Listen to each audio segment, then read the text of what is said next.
የዚህ የሚዲያ ዋርፌሩ የሚዲያ ጦርነቱ ብዙ ሰዎች ከዚህ በኋላ ልብ ልትሉት የሚገባ ነገር ያለ ይመስለኛል።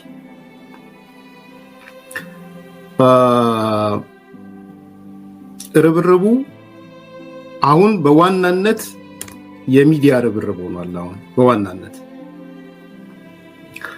የተቀናጁት አካላት እርስ በራስ አይን ላይ ቢተያዩ አንዳንዶቹ የሚገዳደሉ እጅግ የሚጠላሉ እርስ በርስ ብታገኛቸው ኢንተረስታቸውን ብትጠይቅ አራምባና ቆቦ የሆነ አሁን ግን የጋራ ጠላት በሚል እሳቤ የብልጽግና መንግስት እንበል ጠቅላይ ሚኒስትር አብይ እንበል ዋቴቨር በሱ ኮድድ በሆነ ነገር ኢትዮጵያን ለማፍረስ አብረው እየሰሩ ነው። ይሄንን አንድ በደንብ ማስቀመጥ ፈልጋለሁ። ይችላሉ አይችሉም ሌላ ጉዳይ ነው። አቅም አላቸው የላቸውም ሌላ ጉዳይ ነው።